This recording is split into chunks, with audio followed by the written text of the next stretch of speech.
السلام عليكم ورحمة الله وبركاته. الحمد لله رب العالمين، ولا عقبة للمتقين ولا عدوان إلا على الظالمين. أشهد أن لا إله إلا الله ولي الصالحين، لا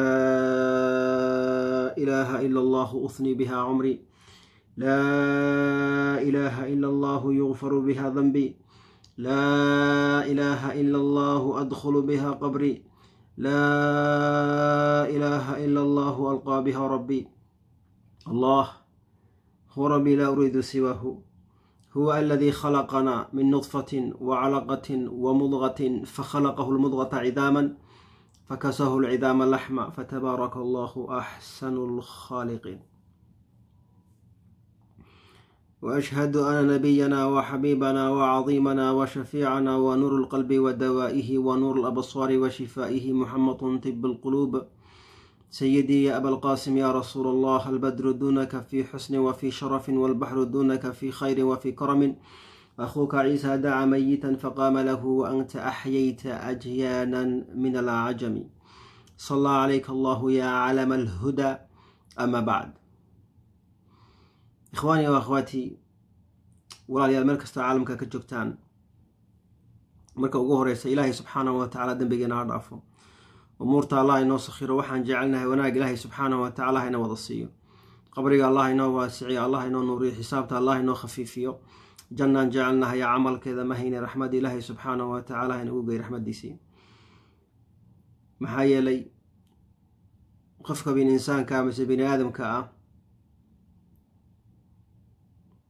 wuu ku kalsoonaan karaa arsaaqda ilaahay subxaanahu wa tacaala uu siiyey, laakiin qofka kuma qanci karo camalkuu sameeyey inuu janno ku tegayo.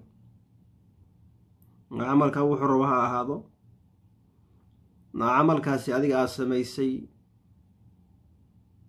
intaad ku qanacdo jannabaad ku tegaysa ha is oran. waxaad arkaysaa qof caasi ah oo aada iyo aada maaragta isleeda qofka naar buu u socdaa oo janno tegaya. waxaad arkaysaa qof maaragtay aada iyo aada cibaadadiis u badan tahay oo adan naar tegaya. marka ilaahay subxaanahu wa tacaala khaatimnaha inoo hagaajiyo walaalayaal. kuwa maaragta had iyo jeerba ku fikira oo rajeeya inuu ilaahay subxaanahu wa tacaala raxmadiisii uu ku geeyo janno firdowsa.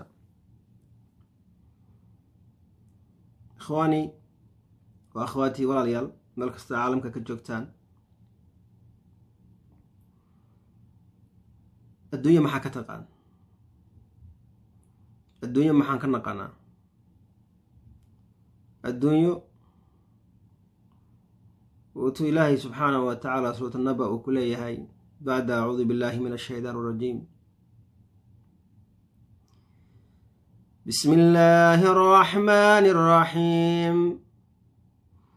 camma yatasaa'aluun can innaba'i alcaziim alladii hum fiihi mukhtalifuun كلا سيعلمون ثم كلا سيعلمون ألم نجعل الأرض مهادا والجبال أوتادا وخلقناكم أزواجا وجعلنا نومكم سباتا وجعلنا الليل لباسا وجعلنا النهار معاشا وبنينا فوقكم سبعا شدادا وجعلنا سراجا وهاجا.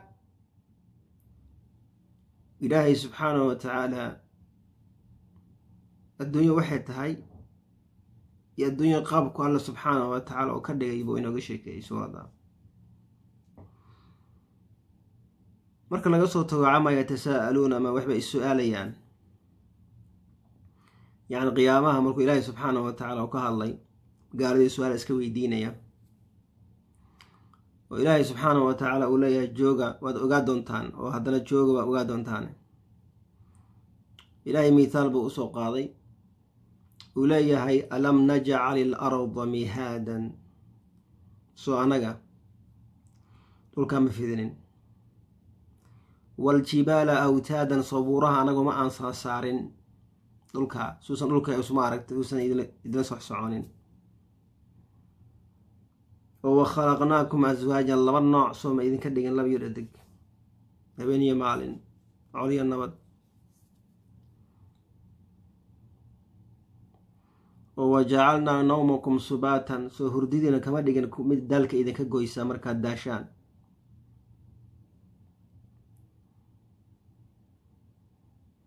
wajacalna alleyla libaasan habeenkeena mid la hogsado oo yacni ceebaheena aan ku qarsano so ilaahay subxaanahu wa tacaala ma nooga dhigin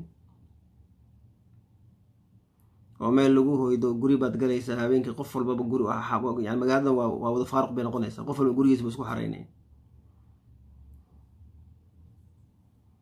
wajacalna nahaara macaashan maalintina soo ma ka dhigin mid idinka aad doonataan arsaaqdiina aa shaqaysataan oo macaashan ahoo howlihiina aa qabsataan soo anaga ma idinkaga dhigan buu ilaahi subxaana wa tacaala wa banaynaa fawqakum sabcan shidaadan korkiina soo ma ka dhisin buu ilaahi subxaanahu wa tacaala ma kor yeelin korkiinii 7 samo oo maaragtay aada u adag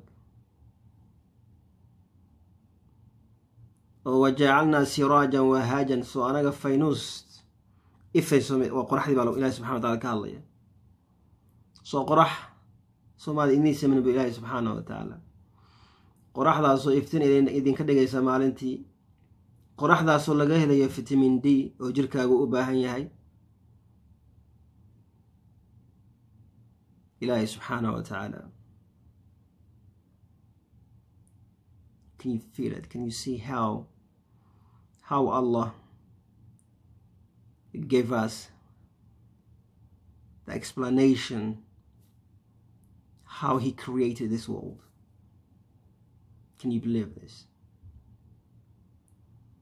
If you go back and find out, what do you think about this life? What do you think about this life? Or what do you think about your life? What do you think why you came to this world? Ask all this question and then try if you can answer that question. Count yourself before has been counted. حاسبوا أنفسكم قبل أن تحاسبوا ورئيس ميزام أنت الذي ميزامين الدنيا ذاني إلهي سبحانه وتعالى سدا أشرحي أيان كنولنا أن كنولنا محمى نلاش أنكو هيسنو وإلهي سبحانه وتعالى نقو برباري from يرانتيني إلا وينانتيني إلا الدنيا لقد تغيو أرزاقدي وإلهي سبحانه وتعالى كو سخيريو عافماد إلهي سبحانه وتعالى كو سينيو maxaa inaga maqan su-aashaa masweydiina adduunyadan intaan joogno maxaa adduunya ka taqaan markaan ku leeyahay su-aashaa masweydiinay haddaan su-aashaa isweydiino xitaa jawaabteeda ma helna markaa aayadka ilaahi subxaanahu wa tacaala wuxuu ku leeyahay wamaa khalaqtu ljinna walinsa ilaa liyacbuduun وما خلقت الجن والإنس إلا ليعبدون ما أريد من رزق وما أريد أن يطعمون إن الله هو الرزاق ذو القوة المتين إلهي سبحانه وتعالى وحليه هاي بني آدمك iyo jinkaba waxaan u abuuray inay caabudaan uma abuuray inay arsaaq isiiyaan mase i quudiyaan buu ilaahi subxaanahu wa tacaala u leeyahay maxaa yeelay ilaahi subxaanahu wa tacaala intaasi uu ka nasahan yahay asiga ayaa ma aragta qofkii wax arsaaqda bixinayay so Allah says that he created mankind and devil or jinni to worship him. He's not asking them to pay and to give him some food or to feed him. Allah is the one who pays and who gives the rizq. So, alhamdulillah, ala kulli xaal walaalayaal meel kasta caalamka ka joogtaan, ilaahay tawfiiq hana waafajiyo. Just question yourself why I am in this world. What Allah needs from me. Ilaahay muxuu iga doonayaa? Quruxda iyo heybadda Ilaahay subxaanahu wa tacaala i siiyey muxuu iga doonaya Ilaahay subxaanahu wa tacaala? That's a question to be asked to each other. Why we're here? What we need to do? Allah told us already what He needs from us, but can we ask that question again to ourselves and reply back to our soul and let her know that, or let him or her know that you are here to worship Allah and you have a limit to live in this world. La ilaha illallah.